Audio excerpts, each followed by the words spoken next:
Assalamualaikum warahmatullahi wabarakatuh. Perkenalkan nama saya Anastasia Nur Mahmudah, NIM E 2019 1132 dari kelas Perbankan Syariah 3. Di sini saya akan menanggapi video dari Bapak Wadud mengenai ekonomi dua sektor atau ekonomi tertutup tanpa kebijakan pemerintah.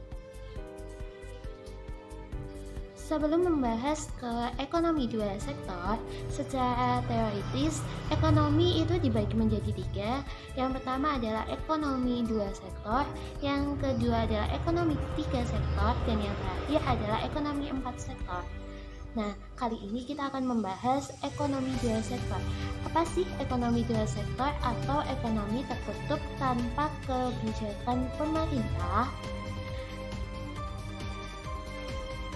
Perekonomian dua sektor adalah perekonomian yang terdiri atas rumah tangga konsumen dan perusahaan.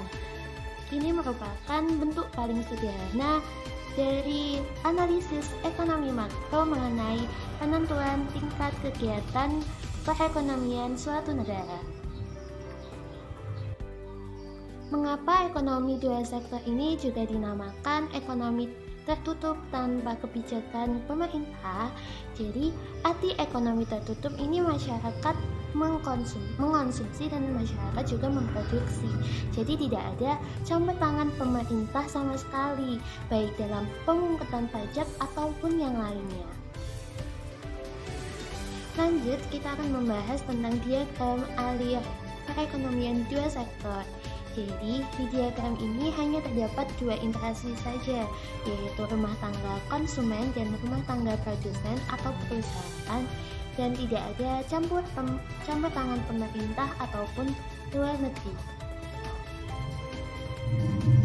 Aris diagram yang pertama menggambarkan bahwa rumah tangga konsumen sebagai pemilik faktor produksi menawarkan faktor produksi berupa modal, tenaga kerja, lalu tanah dan lain-lain ke rumah tangga produsen atau perusahaan sebagai modal perusahaan untuk melakukan produksi. Arus kedua pada diagram menggambarkan bahwa rumah tangga produsen atau perusahaan mengalirkan arus uang seperti sewa, gaji, bunga, dan lain sebagainya ke rumah tangga konsumen sebagai balas jasa atas penggunaan faktor produksi rumah tangga konsumen oleh perusahaan. Arus diagram yang ketiga menggambarkan bahwa pendapatan yang sebelumnya dimiliki oleh rumah tangga konsumen akan mengalir kembali ke perusahaan.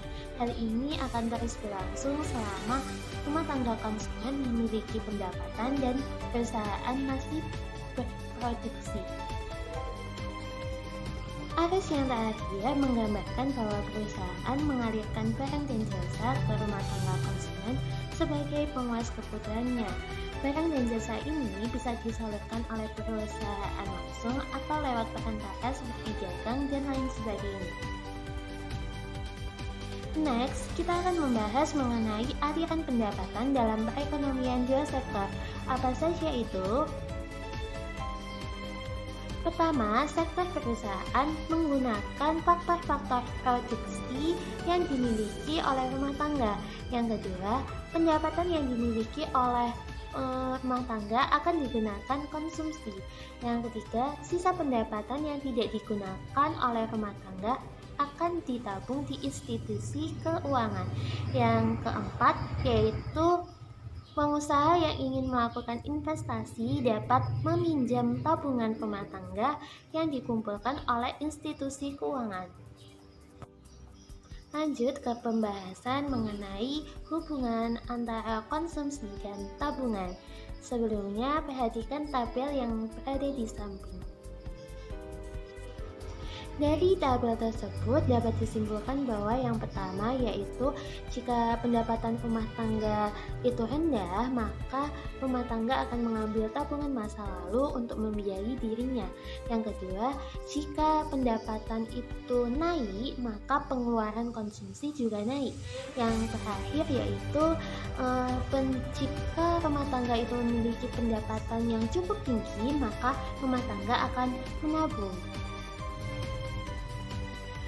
Oke, pembahasan selanjutnya yaitu mengenai kecenderungan mengonsumsi. Di sini ada dua macam, yaitu kecenderungan mengonsumsi marginal (MPC) dan kecenderungan mengonsumsi rata-rata (APC).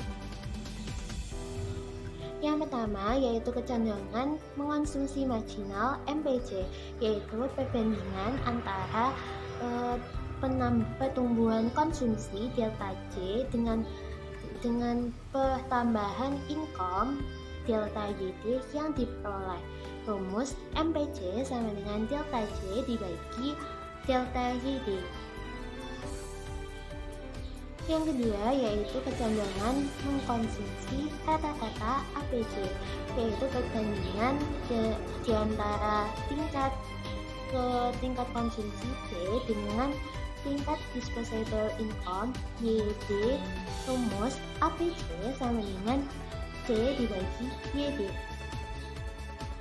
Sama seperti kecenderungan mengonsumsi, di sini juga ada kecenderungan menabung. Lalu apa saja kah? Yang pertama yaitu kecenderungan menabung marginal atau MPS, dan yang kedua adalah kecenderungan menabung rata-rata. Kecenderungan menabung marginal adalah perbandingan antara pertumbuhan tabungan delta S dengan disposable income atau delta YD. Rumus MPS sama dengan delta S dibagi delta YD. Kecenderungan menabung rata-rata adalah kecenderungan yang menunjukkan perbandingan antara tabungan S dengan pendapatan income YD. Rumus APC sama dengan S dibagi YD. Lalu di sini kita akan membahas mengenai fungsi konsumsi dan tabungan. Baik, kita akan mengetahui tentang fungsi konsumsi terlebih dahulu. Apa sih fungsi konsumsi itu? Jadi, fungsi konsumsi adalah suatu fungsi yang menggambarkan hubungan antara tingkat konsumsi rumah tangga dalam perekonomian dengan pendapatan nasional. Fungsinya adalah C sama dengan A plus DY atau C sama dengan A plus DYD, di mana A sendiri itu tingkat konsumsi rumah tangga pada saat pendapatan sama dengan 0, sedangkan B sendiri adalah MPC atau kecenderungan mengonsumsi marginal.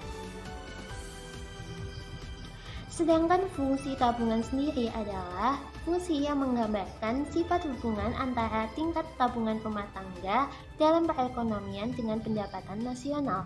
Fungsinya adalah S sama dengan min A plus dalam kurung 1 min B kali Y, atau S sama dengan min A plus dalam kurung 1 min B kali YD. Oke, selanjutnya kita akan membahas tentang investasi. Investasi ini seringkali disebut dengan penanaman modal. Investasi juga merupakan komponen kedua yang menentukan pengeluaran agregat. Jadi pengeluaran agregat ini ada 3 macam, yaitu yang pertama itu konsumsi, yang kedua adalah investasi, dan yang terakhir adalah saving. Lalu, apa sih definisi dari investasi itu sendiri? Jadi, investasi adalah pengeluaran atau perbelanjaan penanam modal atau perusahaan untuk membeli barang-barang modal dan perlengkapan produksi untuk menambah kemampuan dalam memproduksi barang dan jasa yang tersedia dalam perekonomian. Investasi meliputi pengeluaran untuk yang pertama adalah pembelian barang modal, yang kedua adalah penggantian barang modal yang telah didepresiasi kan.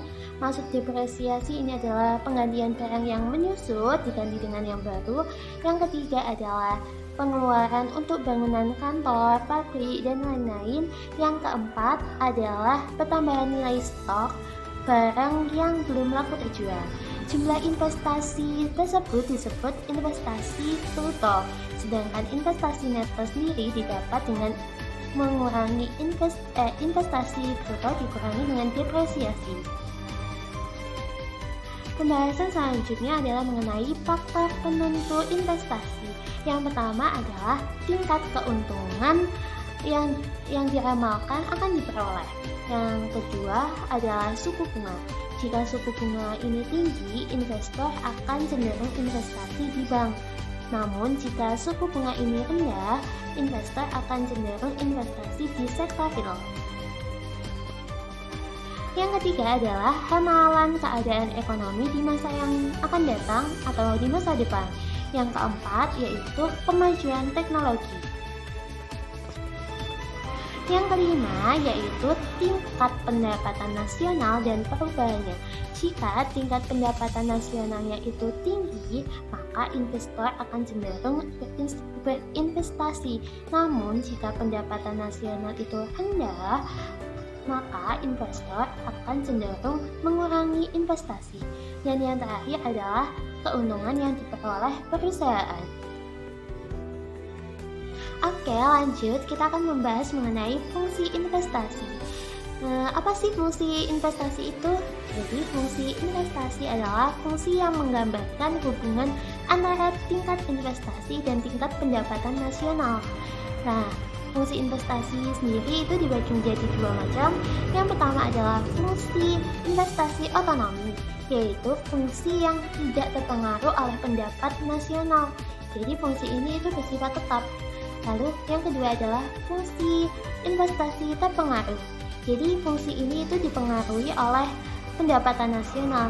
Jika pendapatan nasional itu tinggi, maka investasinya akan cenderung naik atau tinggi juga.